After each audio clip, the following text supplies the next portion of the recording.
Examination ಅಲ್ಲಿ finally ನಾವು ಬರಿಬೇಕಾಗಿರೋ question ಅನ್ನ ಮೊದಲೇ ಗೆಸ್ ಮಾಡ್ಬಿಡೋದು. Right, to gain confidence this approach is really helpful. So y1 ಬರೆಯೋಣ, dy by dx ಬರೆಯೋಣ. e into a power cos inverse x ಇದೆ, constant ಇದೆ. ಸೊ ಈ ಪವರ್ ಗುಂಡು ಇದ್ದರೆ ಈ ಪವರ್ ಗುಂಡು ಅಂತಾನೆ ಬರ್ಕೊಂಡಿರಿ. ಹೌದಾ? ಇಂಟು ಚೈನ್ ರೂಲ್ ಹಾಕಿದಾಗ ಏನಾಯ್ತು, ಕಾನ್ಸ್ಟೆಂಟ್ ಹಾಗೆ ಇಟ್ಕೊಳ್ಳಿ. ಕಾಸ್ ಇನ್ವರ್ಸ್ ಎಕ್ಸ್ ಡಿಫ್ರೆನ್ಶಿಯೇಟ್ ಮಾಡಿ. ಸಿ, ಹಲೋ, ಸಿ ಅಂದ್ರೆ ಏನು? ನೆಗೆಟಿವ್ ತಾನೆ, ಮರಿಲೇಬಾರ್ದು. ಸಿ ಅಂದ್ರೆ ನೆಗೆಟಿವ್. So -1 divided by root of 1 - x square. Cos inverse x differentiate ಮಾಡಿದಾಗ ಬಂದಿರೋ ಆನ್ಸರ್. ಡಿನಾಮಿನೇಟರ್ ಬಂತು. ಹಲೋ, ಡಿನಾಮಿನೇಟರ್ ಕಾಣಿಸ್ತದೆ ಅಂದ್ರೆ ಕ್ರಾಸ್ ಮಲ್ಟಿಪ್ಲಿಕೇಶನ್. ಯಾವುದೇ ಕಾರಣಕ್ಕೂ ಈ ತರಹದ ಪ್ರಾಬ್ಲಮ್ ಸಾಲ್ವ್ ಮಾಡ್ಬೇಕಾದ್ರೆ ಕ್ರಾಸ್ ಮಲ್ಟಿಪ್ಲಿಕೇಶನ್ ಮಾಡ್ಕೊಂಡ್ಬಿಡಿ. So root 1 - x square into dy by dx is a into e power a cos inverse x. Clarity ಸಿಗ್ತಿದ್ಯಾ? ಹೌದಾ? ಓಕೆ, ಈಗ ಯು ವಿ ರೂಲ್ ಹಾಕ್ಬೋದು, ಡಿಫ್ರೆನ್ಶಿಯೇಟ್ ಮಾಡಬಹುದು. ಹೌದಾ? So this implies U V dash, ಇದನ್ನ differentiate ಮಾಡಿ d2y by dx square ಆಗುತ್ತೆ, plus dy by dx ಹಾಗೆ ಇಟ್ಟಿರ್ತೇನೆ. ರೂಟ್ 1 - x ಸ್ಕ್ವೇರ್ ಡಿಫ್ರೆನ್ಶಿಯೇಟ್ ಮಾಡಿದ್ರೆ 1/2 root 1 - x square into -2x ಅನ್ನೋದು ಗೊತ್ತಾಗ್ತಿದೆ. ಇನ್ನು RHS ಡಿಫ್ರೆನ್ಶಿಯೇಟ್ ಮಾಡೋಣ. Wait a minute. e power a cos inverse x ಅಂದ್ರೆ y ಅಂತ ಇಲ್ಲಿರೋದನ್ನ ಒಮ್ಮೆ ಹಿಂದೆ ತಿರುಗಿ ನೋಡಿ. ಅಂದ್ರೆ ಈ ಪ್ರೀವಿಯಸ್ ಸ್ಟೆಪ್ ಇದೆಯಲ್ಲ, ಅಲ್ಲಿ ನೀವು ಏನ್ ಬರಿಬಹುದಾಗಿತ್ತು, ಈ ಜಾಗದಲ್ಲಿ y ಅಂತ ಬರ್ಕೊಂಡ್ ಬಿಡಬಹುದು. That is a into y. So differentiate ಮಾಡಿದ್ರೆ RHS ಡಿಫ್ರೆನ್ಶಿಯೇಟ್ ಮಾಡಿದ್ರೆ ಕಾನ್ಸ್ಟೆಂಟ್ ಹಾಗೆ ಇರುತ್ತೆ. y ಡಿಫ್ರೆನ್ಶಿಯೇಟ್ ಮಾಡಿದ್ರೆ dy by dx. ಎಷ್ಟು ಸುಲಭ ಆಗ್ಬಿಡ್ತು ನೋಡಿ. ರೈಟ್?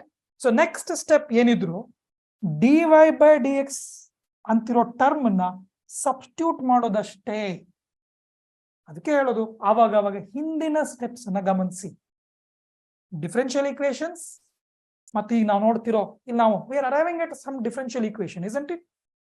ಅದು ಆ ಥರ ಬಂದಾಗೆಲ್ಲ ಸಿಂಪಲ್ ಟ್ರಿಕ್ ಏನು ಅಂದ್ರೆ ಸಾಲ್ವ್ ಮಾಡೋದಕ್ಕೆ ಫೈನಲ್ ಡೆಸ್ಟಿನೇಷನ್ ಮತ್ತೆ ಶುರು ಮಾಡಿರುವಂತಹ ಜಾಗ, ಸ್ಟಾರ್ಟಿಂಗ್ ಪಾಯಿಂಟ್, ಇವೆರಡನ್ನ ಪುನಃ ನೋಡ್ತಾ ಇರಿ.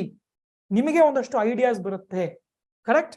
ಸೊ ಈಗ ರೂಟ್ 1 - x ಸ್ಕ್ವೇರ್ ಡಿನಾಮಿನೇಟರ್ ಇರೋದ್ರಿಂದ multiply the entire equation by root 1 - x square. Problem solve. ಅಲ್ಲಿ ಏನ್ ಬೇಕು ಅನ್ನೋದು ನಮಗೆ ಕಾಣಿಸಕ್ ಶುರು ಆಗುತ್ತೆ. ರೈಟ್?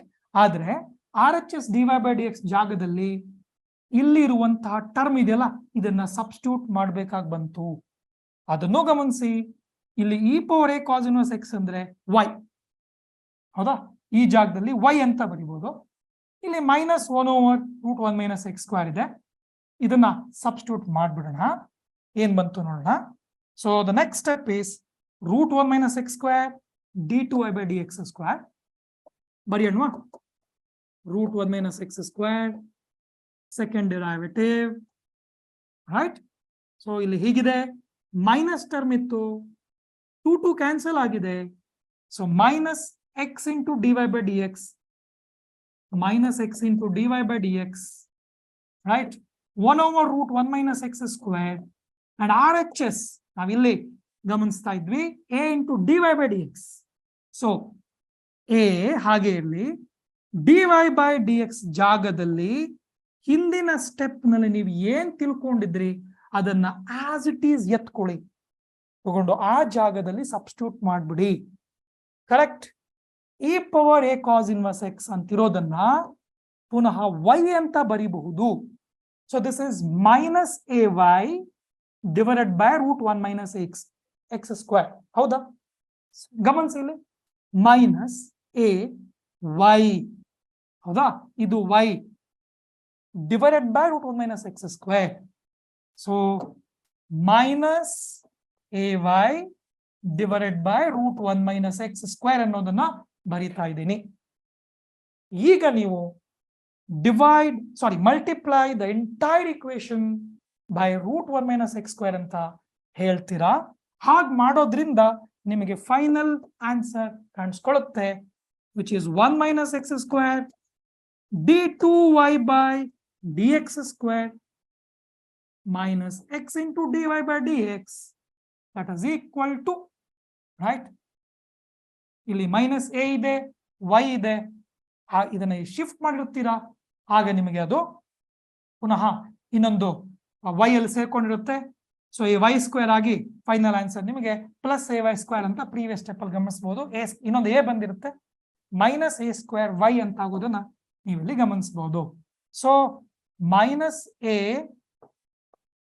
ವೈ ಇಲ್ಲಿ ಸದ್ಯಕ್ಕಿದೆ, ರೈಟ್? ಬಟ್ ನೀವು ಸಬ್ಸ್ಟಿಟ್ಯೂಟ್ ಮಾಡ್ತೀರಾ, ಸೊ ನೀವು ಅದನ್ನ ಕ್ರಾಸ್ ಚೆಕ್ ಮಾಡ್ಕೊಳ್ಳಿ. ಅದನ್ನ ಹಿಂದಿನ ಸ್ಟೆಪ್ ನಲ್ಲಿ ಇಲ್ಲಿ ಮೈನಸ್ ಎ ಸ್ಕ್ವೇರ್ ಇಲ್ಲಿ ಬರಬೇಕು ಅಂತಂದ್ರೆ ಇಲ್ಲಿರೋ ಇನ್ನೊಂದು ಟರ್ಮ್ ಮಲ್ಟಿಪ್ಲೈ ಆಗಿ ಆಚೆ ಬಂದಿರುತ್ತೆ, ಅದನ್ನ ಗಮನಿಸಿ, ಅಥವಾ ಒಮ್ಮೆ ಕ್ರಾಸ್ ಚೆಕ್ ಮಾಡ್ಕೊಳ್ಳಿ ಹೇಗೆ ಬಂತು ಅಂತ. ಸೊ ಇಲ್ಲಿ ನಾನು ಈ ಪ್ರಾಬ್ಲಮ್ ಅನ್ನು ನಿಲ್ಸಿರ್ತೀನಿ. 1 minus x square d2y divided by dx square minus x into dy by dx.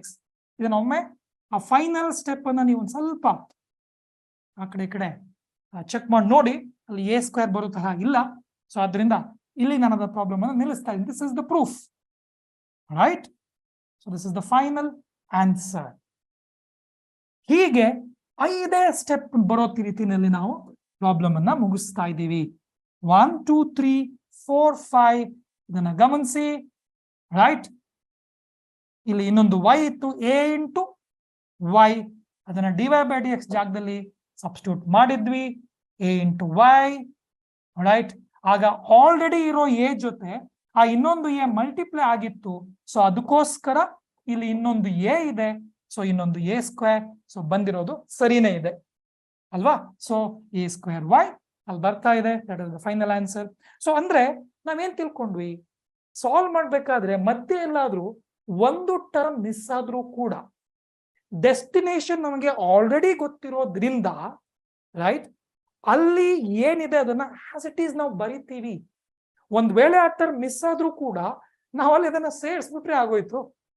Examination point ಇಂದ ಹೀಗೇನೆ ಮಾಡ್ಬೇಕು, right? So later when you go to the degree and all, I agree, when you get into the research work you have to arrive at the right answers. I totally agree with that. But when it comes to 3 hours time bounded examinations, you please focus on the starting point, the destination, right? And do some arrangements, right? In case if you miss something in between, please do some arrangements. That is what required, right, to get 100 out of 100.